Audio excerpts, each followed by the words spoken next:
Question number 11 को पहले सवाल को समझते हैं। ठीक है, ये थोड़ा सा सॉल्व करने वाला सवाल है। इसमें क्या दिया हुआ है, एक तत्व है, कोई तत्व है और जो तत्व का नाम अभी कोई फिक्स नहीं किया हुआ है, बस बोला है कोई तत्व है, उसका नाम x दिया हुआ है। क्या दिया हुआ है? और इस x तत्व का, इस x तत्व वाला का परमाणु द्रव्यमान दिया हुआ है। कितना दिया हुआ है परमाणु द्रव्यमान? हाँ, परमाणु द्रव्यमान दे दिया गया है 16 दिया हुआ है। परमाणु द्रव्यमान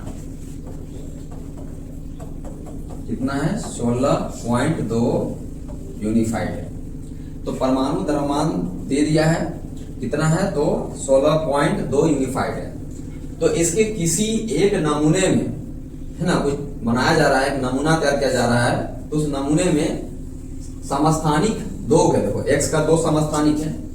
एक समस्थानिक ये है कि 8 और 16 वाला है, और दूसरा जो है वो है x 8 और 18 वाला। इसका अर्थ ये निकलता है कि परमाणु संख्या दोनों का तो सेम ही है, 8 ही है, लेकिन इसका परमाणु द्रव्यमान 16 है, इसका परमाणु द्रव्यमान 18 है। अभी दोनों को मिलाकर एक नमूना बनाया जा रहा है, तो बोल रहा है कि किसका कितना प्रतिशत हिस्सा है। ठीक है, जिसका परमाणु द्रव्यमान टोटल 16.2 यूनिफाइड बनेगा, उसमें इन दोनों का कितना कितना प्रतिशत मिलाया गया है। तो हम लोग को मानना होगा पहले कि इसका y प्रतिशत लिया गया है। तो अगर इसका y प्रतिशत है, इसका तो जो बच जाएगा, हम लोग जानते हैं प्रतिशत तो 100 में होता है। अगर हम इसको y प्रतिशत मान लिए हैं, जिसका 100 माइनस y प्रतिशत हो जाएगा। मेरा कहने का मतलब ये, अगर हम इसको 20 प्रतिशत मानेंगे, इसमें कितना बच जाएगा? 80 प्रतिशत। अगर इसको हम 50 प्रतिशत मानेंगे, भी 50 रहेगा। इसको 60 मानेंगे तो 40 से निकलेगा, क्योंकि दोनों मिलाकर 100 प्रतिशत बनेगा हमारा। तो हम लोग यहाँ मान लेंगे, माना कि ये वाला जो है x 8 16 वाला, ठीक है, इसको हम लोग मान लेते हैं कितना प्रतिशत? y प्रतिशत। और ये वाला जो है x 8 18 वाला, इसका कितना हो जाएगा? तो 100 माइनस y प्रतिशत। 100 में जो बच गया, क्योंकि जो हिस्सा यहाँ वो बच गया, तो बाकी ये देगा। और ये दोनों मिलकर एक परमाणु बनाएगा, जिसका परमाणु द्रव्यमान 16.2 यूनिफाइड निकलता है। एक तत्व है x का परमाणु द्रव्यमान जो 16.2 यूनिफाइड है, तो इसके किसी एक नमूने में समस्थानिक, देखो इतना और इतना का प्रतिशत क्या होगा? दोनों समस्थानिक का निकालना है, अलग अलग प्रतिशत। ठीक है, इसका और इसका दोनों का अलग अलग प्रतिशत निकालना है। तो देखो कैसे निकलेगा। ये वाला का है कितना है? तो y प्रतिशत है, किसका? जो इसका दिया हुआ है 16 वो वाला का। और एक है 18 वाला का, कितना दिया हुआ है? तो 100 माइनस y प्रतिशत। प्रतिशत का मतलब हमारे साथ 100 से होता है। अगर इसको हम लोग ऐसे लेंगे, ये हो जाएगा y प्रतिशत का मतलब y बटा 100 प्लस दूसरा क्या हो जाएगा? y माइनस लेंगे, सॉरी 100 माइनस y लेंगे ना, 100 माइनस y प्रतिशत, ऐसे लेना होगा। अरे दोनों का प्रतिशत का सम कितना दिया हुआ है? ये 16.2। ध्यान देना हमको, ये क्या है? परमाणु द्रव्यमान है ना। तो y वाला का देखो परमाणु द्रव्यमान कितना है? 16 है, तो यहाँ पे हम लोग बैठाना पड़ेगा 16। और इसका वाला का परमाणु द्रव्यमान कितना है? 18 है, तो यहाँ बैठाना पड़ेगा 18। अब इसको पूरा हल करेंगे तो हम लोग को मिलेगा, पता चलेगा y कितना है। और y अगर पता चल जाएगा तो यहाँ रख देंगे, तो इसका प्रतिशत पता चल जाएगा, और y को यहाँ रख देंगे तो फिर इसका प्रतिशत पता चल जाएगा कि इस समस्थानिक का कितना कितना प्रतिशत है। आप देखो इसको कैसे बनाएंगे। ये अपने आप में हो जाएगा 16y बटा 100, क्योंकि प्रतिशत का मतलब 100 होता है। 18 हो जाएगा 100 गुना y बटा यहाँ इसका 100 आ जाएगा, इक्वल टू 16.2 आएगा। एलसीएम लेंगे तो हम लोग जानते हैं दोनों का 100 है, तो एलसीएम में तो 100 ही आएगा। तो यहाँ से 16y ही बचेगा, इसको गुना कर लेंगे तो 1800 माइनस 18y मिलेगा, और यहाँ से 16.2 आएगा। 100 गुना कर लेंगे उधर, 16y में 18y चला जाएगा, तो माइनस में 2y बचेगा, और प्लस में यहाँ है 1800। इसको इधर गुना करेंगे तो 16.2 को गुना करेंगे 100 से, तो पहली बात तो ये 16 इतना मिलेगा, गुना करेंगे 100 से, तो लेकिन एक अंक के बाद पॉइंट हट जाएगा। इधर 1800 है, इधर माइनस में 2y है। ये कुल मिला के अब 1620 है। कितना है? 1620 है। प्लस वाला इधर जाएगा तो माइनस में मिलेगा 1800 और यहाँ से बचेगा माइनस में 2y। ये माइनस में 2y है। 1800 में 1620 जाएगा, कितना बचेगा?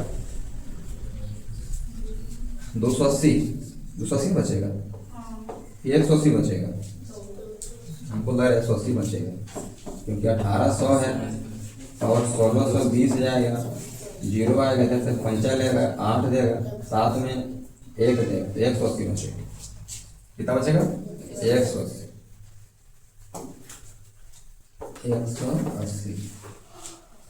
ठीक है, कितना बचेगा? 180।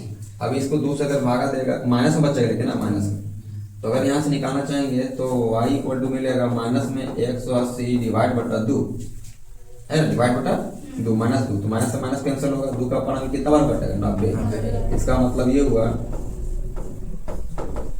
कि 90% ये बोला है, तो ध्यान देना। अब हम लोग यहाँ ये कहेंगे कि जो ये वाला माने थे हम लोग x 8 16 वाला, इसका कितना प्रतिशत होगा? 90% है।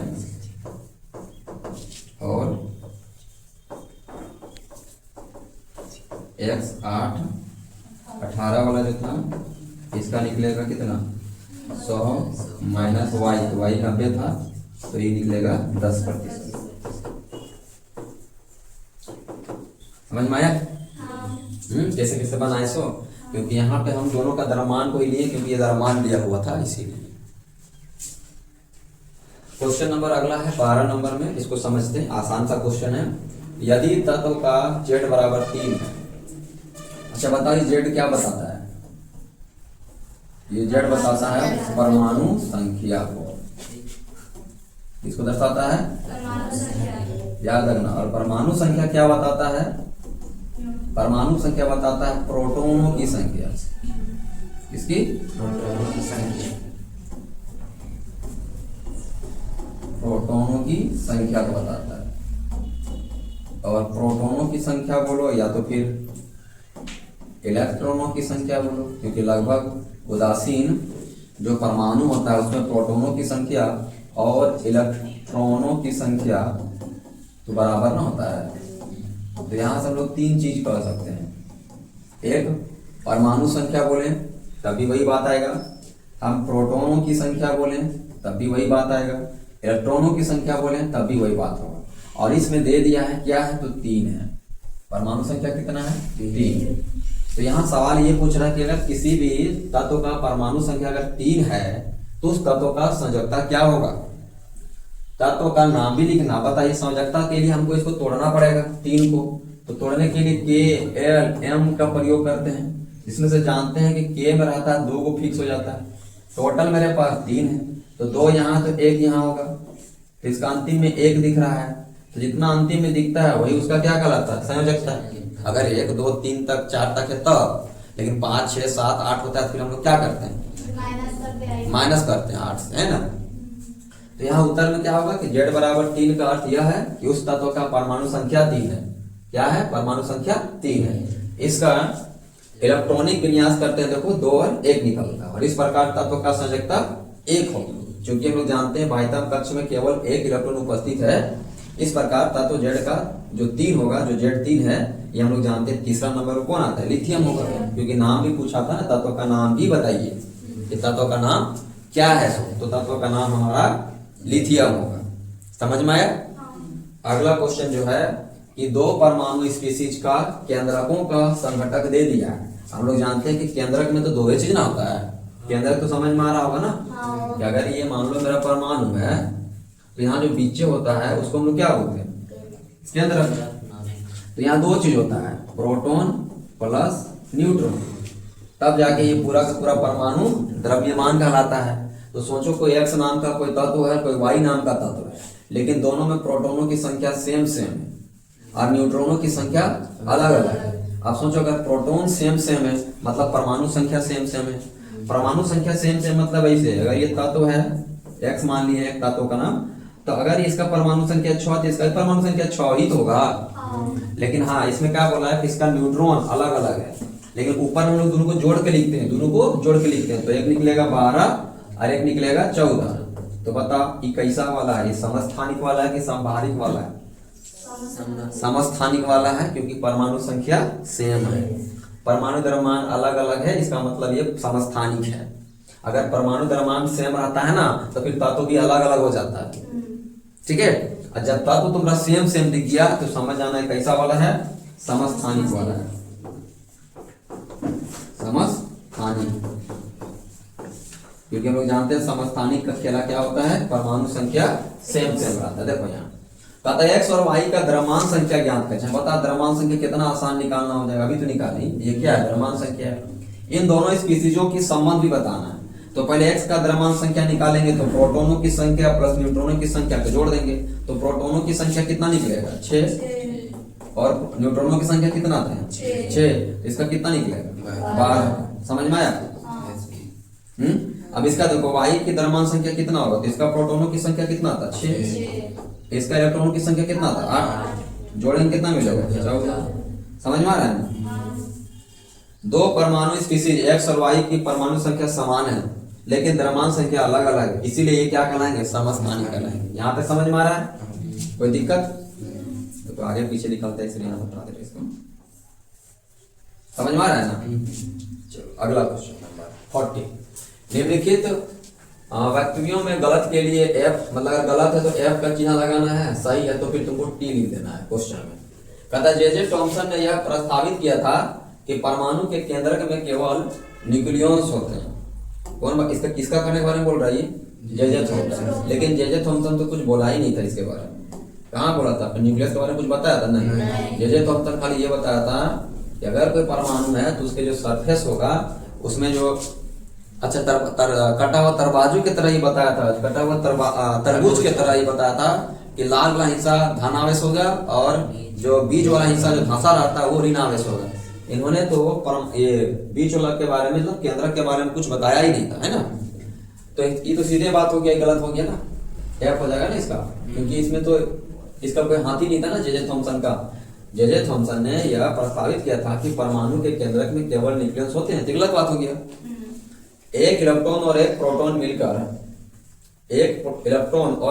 मिलकर न्यूट्रॉन का निर्माण करते हैं, इसीलिए ये अनावेशित होते नहीं, ऐसा नहीं। क्योंकि हम लोग जानते हैं कि इलेक्ट्रॉन और जो प्रोटॉन है, इलेक्ट्रॉन और प्रोटॉन के मिलकर न्यूट्रॉन, ऐसा नहीं बात है, न्यूट्रॉन अलग चीज है।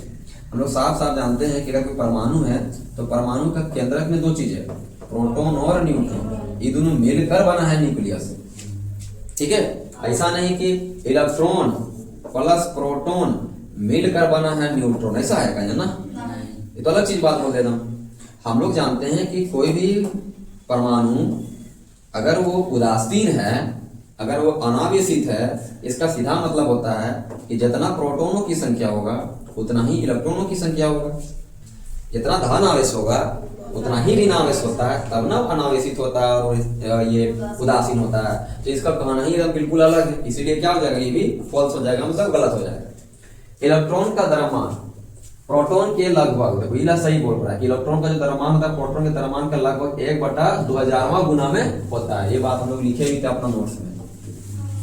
आयोडीन के समस्थानिक का इस्तेमाल टिंचर आयोडीन बनाने में होता है, इसका उपयोग दवा के रूप में होता है, नहीं एकदम नहीं होता है। इसका तो लोग पढ़े थे, घेंगा रोग के उपचार में होता है, याद है। और आयोडीन का समस्थानिक का प्रयोग किया जाता है घेंगा रोग के उपचार में। अगला क्वेश्चन है कि 15, 16, 17 में सही के सामने टिक करना है और गलत के सामने क्रॉस का साइन देना है। अभी नाम क्या था, इस सही वाला के सामने में F लिखना था और गलत लिखना था, और गलत वाला के सामने F लिखना था।